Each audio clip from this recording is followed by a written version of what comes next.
Hello, good morning.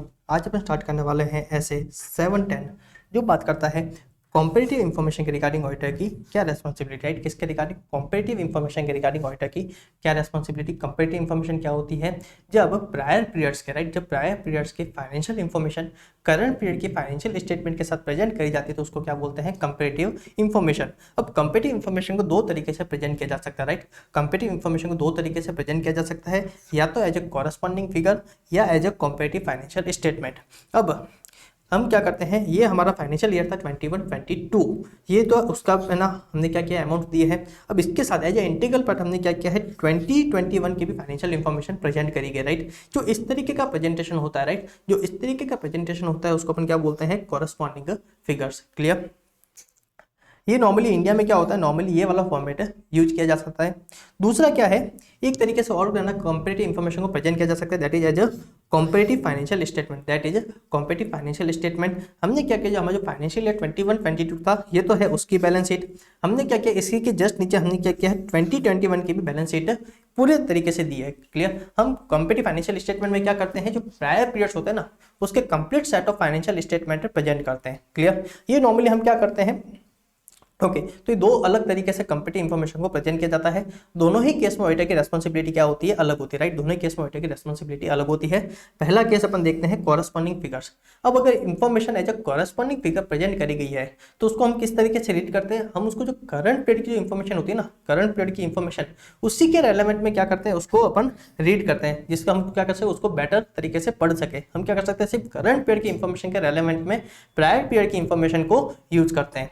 अब अगर उस कॉरेस्पॉन्डिंग फिगर का केस है तो ऑडिटर क्या करेगा, अपने ओपिनियन में, राइट, ऑडिटर अपने ओपिनियन में सिर्फ करंट पीरियड को रेफर करेगा, प्रायर पीरियड को रेफर नहीं करेगा। क्लियर? कॉरेस्पॉन्डिंग फिगर को रेफर नहीं करेगा। दूसरा केस है, अगर कंपेरेटिव इंफॉर्मेशन प्रेजेंट करी गई है as a comparative financial statement, right, उसको प्रेजेंट किया है as a comparative financial statement. तो हम कंपेरेटिव फाइनेंशियल स्टेटमेंट को क्यों प्रेजेंट करते हैं, एज हम उसके लिए एज ए कंपेरिजन के लिए उसको प्रेजेंट करते हैं। किसके लिए करते हैं, हम उसको कंपेरिजन के लिए करते हैं। हम क्या करते हैं, पिछले साल और इस साल को क्या करते हैं, कंपेयर करते हैं। अगर कंपेरेटिव इंफॉर्मेशन प्रेजेंट करी गई, राइट, अगर कंपेरेटिव इंफॉर्मेशन प्रेजेंट करी गई as a comparative financial statement, तो ध्यान रखना ऑडिटर अपने ऑडिट ओपिनियन में, राइट, ऑडिटर अपने ऑडिट ओपिनियन में जितने भी पीरियड है क्या करेगा, सारे पीरियड को रेफर करेगा, राइट। ऑडिटर क्या करेगा, ईच पीरियड को रेफर करेगा। अब हम बात करते हैं ऑडिटर का ऑब्जेक्टिव क्या है, राइट। ऑडिटर का ऑब्जेक्टिव क्या है, तो स्टैंडर्ड क्या बोलता है, ऑडिटर को सफिशिएंट एप्रोप्रिएट ऑडिट एविडेंस लेना, राइट। ऑडिटर क्या करना है, सफिशिएंट एप्रोप्रिएट ऑडिट एविडेंस लेने हैं कि जो कंपेरेटिव इंफॉर्मेशन प्रेजेंट करी है, राइट, जो कंपेरेटिव इंफॉर्मेशन प्रेजेंट करी है क्या ये एएफआरएफ के अकॉर्डिंग है या नहीं। ऑडिटर क्या करना है, इसके regarding sufficient appropriate audit evidence लेने हैं। और जो ऑडिटर एविडेंस लेगा, राइट, जो ऑडिटर एविडेंस लेगा उसके बेसिस पर ऑडिटर क्या करेगा, एप्रोप्रिएटली रिपोर्ट करेगा। क्लियर? ऑडिटर क्या करेगा, उसके बेसिस पे एप्रोप्रिएटली रिपोर्ट करेगा। इस ऑब्जेक्टिव को पूरा करने के लिए ऑडिटर को क्या करना है, राइट, इस ऑब्जेक्टिव को पूरा करने के लिए ऑडिटर को क्या करना है, तो सबसे पहले ऑडिटर को क्या चेक करना पड़ेगा, जो कंपेरेटिव इन्फॉर्मेशन है उसका प्रेजेंटेशन, उसका क्लासिफिकेशन चेक करना पड़ेगा। उसके लिए ऑडिटर क्या करेगा, सबसे पहले एएफआरएफ की अंडरस्टैंडिंग लेगा, राइट। उसके लिए ऑडिटर क्या करेगा, सबसे पहले एएफआरएफ की अंडरस्टैंडिंग लेगा। ऑडिटर क्या करेगा, अपना ऑडिट प्रोसीजर डिजाइन करेगा और सबसे पहले चेक करेगा एएफआरएफ की क्या रिक्वायरमेंट्स है। क्लियर? फिर ऑडिटर क्या करेगा, जो प्रायर पीरियड के जो फाइनेंशियल स्टेटमेंट है ना और जो अभी जो कंपेरेटिव इन्फॉर्मेशन प्रेजेंट करी गई है, दोनों को क्या करेगा, टैली करेगा, रिकंसाइल करेगा, चेक करेगा कि प्रॉपर्ली इसको कॉपी पेस्ट किया है या नहीं किया, राइट। उसको क्या किया, प्रॉपर्ली प्रेजेंट किया या नहीं किया है, राइट, कोई गलती तो नहीं हो गई ये लिखने में। ऑडिटर क्या चेक करेगा, दोनों को टैली करेगा। दूसरा ऑडिटर क्या करेगा, जो अकाउंटिंग पॉलिसी होती है ना, अकाउंटिंग पॉलिसी, ऑडिटर चेक करेगा क्या उसको करंट पीरियड में कंसिस्टेंटली फॉलो किया है या नहीं किया, राइट। जो अकाउंटिंग पॉलिसी है क्या उसको करंट पीरियड में कंसिस्टेंटली फॉलो किया है नहीं किया है। और अगर उसमें कोई चेंजेस हुआ, राइट, अगर आपने कोई पॉलिसी में चेंज किया है तो क्या आपने उसको एएफआरएफ के अकॉर्डिंग, राइट, क्या आपने उसको एएफआरएफ के अकॉर्डिंग प्रॉपर्ली डील किया है या नहीं किया है। क्लियर? ऑडिटर क्या करेगा, सबसे पहले कंपेरेटिव इन्फॉर्मेशन के रिगार्डिंग ये प्रोसीजर परफॉर्म करेगा। दूसरा, ऑडिटर ने क्या किया, करंट पीरियड में ऑडिट प्रोसीजर परफॉर्म किया, राइट। ऑडिटर ने क्या किया, करंट पीरियड में ऑडिट प्रोसीजर परफॉर्म किए और ऑडिटर को लगता है, ऑडिटर को डाउट है, राइट, ऑडिटर को लगता है कि क्या है, मिस स्टेटमेंट हो सकती है, possible miss statement, material miss statement. तो ऑडिटर क्या करेगा, अब एडिशनल ऑडिट प्रोसीजर डिजाइन करेगा, राइट। ऑडिटर क्या करेगा, एडिशनल ऑडिट प्रोसीजर डिजाइन करेगा। अपना जो पॉसिबिलिटी है, डाउट है, उसको क्या करेगा, ऑडिटर कंफर्म करेगा। Auditor sufficient appropriate audit evidence लेगा कि मटेरियल मिस स्टेटमेंट है या नहीं। ऑडिटर क्या चेक करेगा, मटेरियल मिस स्टेटमेंट है या नहीं। अब एक स्पेशल केस है, ध्यान रखना, स्पेशल केस तो कुछ नहीं है, बस थोड़ा सा इंटरलिंकिंग है कि क्या था पिछले साल क्या क्या था ऑडिट आपने करी थी, क्लियर, पिछले साल क्या क्या ऑडिट आपने करी थी और आपको करंट पीरियड में क्या पता चलता है कि उसमें कोई मटेरियल मिस स्टेटमेंट, राइट। तो अब आपको देखना है कि क्या यहाँ पे ऐसे 560 एप्लीकेबल तो नहीं है, event occurring after the date of auditor's report, right, event occurring after the date of auditor's report. और अगर ध्यान रखना ऐसे 560 एप्लीकेबल है तो ऑडिटर को क्या करना पड़ेगा, उसके रिगार्डिंग भी अपनी रेस्पॉन्सिबिलिटी को डिस्चार्ज करनी पड़ेगी, राइट। जो भी एडिशनल रेस्पॉन्सिबिलिटी है एज पर ऐसे 560, राइट, प्रीसीडिंग ईयर के केस में ऑडिटर को क्या करना पड़ेगा, उसको भी फुलफिल करनी पड़ेगी। तीसरा ऑडिटर क्या करेगा, एज पर ऐसे 580, राइट, इन अकॉर्डेंस विद ऐसे 580 ऑडिटर क्या करेगा, मैनेजमेंट TCWG से ईच पीरियड के रिगार्डिंग रिटर्न रिप्रेजेंटेशन लेगा, क्लियर। अब अपन देखते हैं अपनी रिपोर्टिंग, क्या देख रहे हैं, रिपोर्टिंग, ऑडिटर रिपोर्टिंग किस तरीके से करेगा। तो सबसे पहले अपन देख रहे हैं कॉरेस्पॉन्डिंग फिगर के केस में, राइट, किसके केस में, कॉरेस्पॉन्डिंग फिगर के केस में। तो हमने जनरल प्रोविजन क्या पढ़ा है कि ऑडिटर क्या करेगा, अपने ऑडिट ओपिनियन में, राइट, ऑडिटर अपनी ऑडिट ओपिनियन में कॉरेस्पॉन्डिंग फिगर का रेफरेंस नहीं देगा, राइट। जनरल प्रोविजन क्या है, ऑडिटर अपनी ऑडिट ओपिनियन में कॉरेस्पॉन्डिंग फिगर का रेफरेंस नहीं देगा। फिर कुछ एक्सेप्शन दे रखे हैं, कुछ एक्सेप्शन दे रखे हैं, कुछ स्पेशल केसेस दे रखे हैं।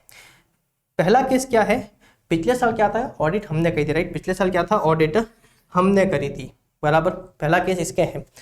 तो अब पिछले साल ऑडिट हमने करी थी और हमने क्या किया था, मॉडिफाइड ओपिनियन इशू किया था, राइट, हमने क्या किया था, मॉडिफाइड ओपिनियन इशू किया था।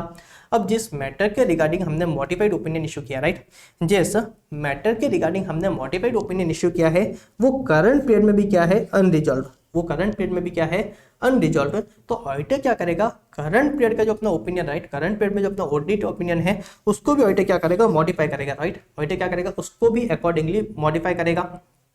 अब बात करते हैं रीजनिंग सेक्शन की। ऑडिटर हम जो बेसिक सेक्शन में जो रीजन देते हैं ना रिगार्डिंग मॉडिफिकेशन, वहां पे ऑडिटर क्या करेगा, अब जो मैटर था, राइट, जो मैटर था वो क्या है, करंट पीरियड में मटेरियल है, राइट, वो क्या है, करंट पीरियड में मटेरियल है। तो ध्यान रखना ऑडिटर जो कॉरेस्पॉन्डिंग फिगर्स थे और जो करंट पीरियड का अमाउंट है, राइट, जो कॉरेस्पॉन्डिंग फिगर है और जो करंट पीरियड का अमाउंट है, ऑडिटर क्या करेगा, अपने बेसिस वाले सेक्शन में दोनों का ही रेफरेंस देगा, क्लियर। ऑडिटर क्या करेगा, इस केस में दोनों का रेफरेंस देगा। और अगर केस है अदर देन मटेरियल का, राइट, केस क्या है, मटेरियल का नहीं है, अदर देन मटेरियल का है, तो ऑडिटर क्या करेगा, उस मैटर का, राइट, उस मिस स्टेटमेंट का कंपेरेबिलिटी पे क्या करेगा, इफेक्ट बताएगा। ऑडिटर क्या करेगा, जो अनरिजॉल्व मैटर है ऑडिटर क्या करेगा, उसका कंपेरेबिलिटी पे इफेक्ट बताएगा, क्लियर, या फिर पॉसिबल इफेक्ट होगा, ऑडिटर क्या करेगा, उसको डिस्क्लोज करेगा। पहला केस क्या था, हमने पिछले साल ऑडिट करी थी और क्या था, मॉडिफाइड ओपिनियन था। दूसरा केस क्या है, पिछले साल हमने ऑडिट करी थी और क्या था, अनमॉडिफाइड ओपिनियन इशू किया था। क्या हमने क्या किया था, पिछले साल हमने अनमॉडिफाइड ओपिनियन इशू किया था। अब हमने जो करंट पीरियड की ऑडिट करी, राइट, हमने जो करंट पीरियड की ऑडिट करी है उसके बेसिस पे हमको पता चलता है, उसके बेसिस पे हमको पता चलता है कि प्रायर पीरियड में क्या है, मटेरियल मिसस्टेटमेंट है, राइट, क्या है, प्रायर पीरियड में मटेरियल मिसस्टेटमेंट है।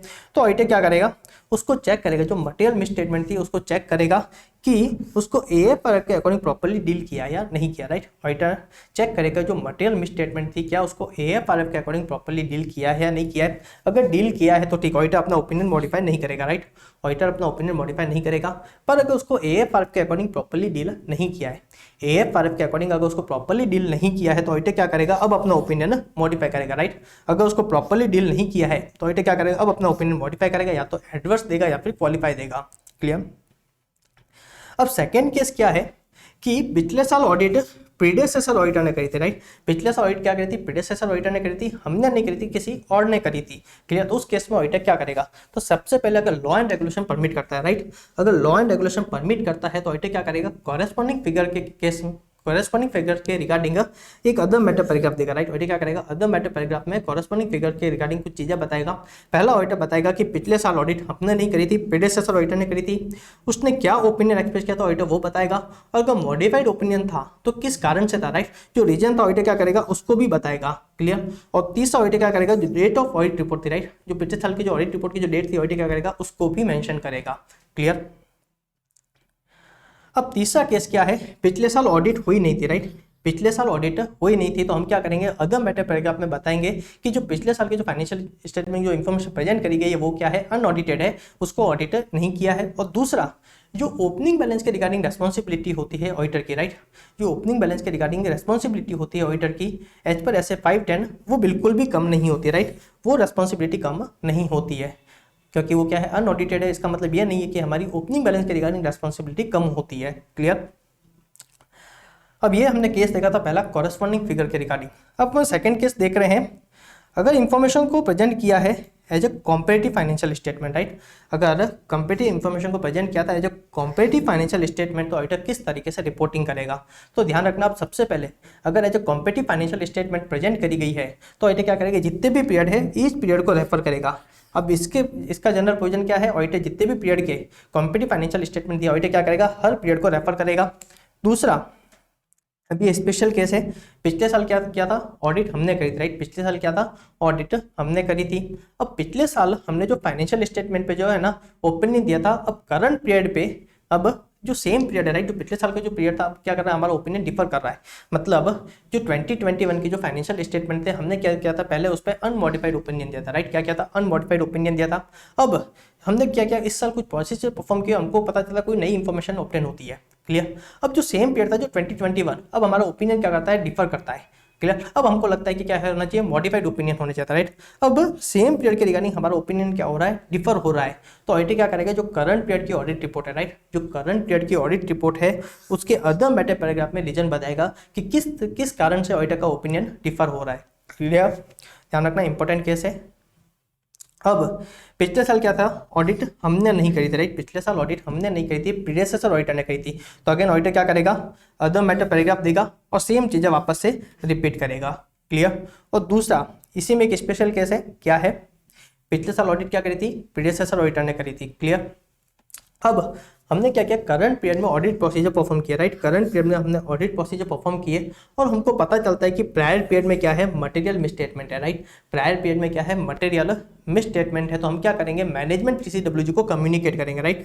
पहले तो जो मटेरियल मिसस्टेटमेंट है हम क्या करेंगे, उसको मैनेजमेंट TCWG को कम्युनिकेट करेंगे और हम उनको ये भी बोलेंगे कि आप क्या करिए, प्रीडेसेसर ऑडिटर को इसके बारे में इन्फॉर्म करिए, राइट। हम क्या बोलेंगे, आप प्रीडेसेसर ऑडिटर को इसके बारे में इन्फॉर्म करिए। अब मैनेजमेंट अगर क्या करता है, अपने फाइनेंशियल स्टेटमेंट अमेंड करता है, राइट, मैनेजमेंट क्या करता है, इस मिस स्टेटमेंट के कारण जो प्रायर पीरियड की जो फाइनेंशियल स्टेटमेंट है उसको क्या कर रहा है, अमेंड कर रहा है। क्लियर। और जो प्रीडेसेसर ऑडिटर है, राइट, जो प्रीडेसेसर ऑडिटर है वो क्या कर रहा है, नई ऑडिट रिपोर्ट इश्यू कर रहा है एज पर SF 560। Clear.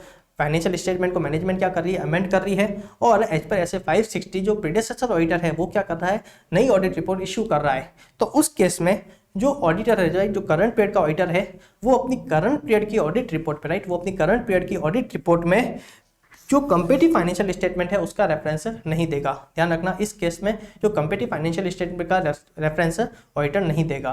Clear. Second case क्या है, पिछले साल ऑडिट हुई नहीं थी। क्लियर। तो ऑडिटर सेम चीज़ें वापस रिपीट करेगा, अदर मैटर पैराग्राफ में बताएगा कि पिछले साल ऑडिट नहीं हुई थी और ओपनिंग बैलेंस के रिगार्डिंग हमारी रेस्पॉन्सिबिलिटी इसके कारण कम नहीं होती। क्लियर। Okay, thank you. ऐसे 7-10 होता है पूरा।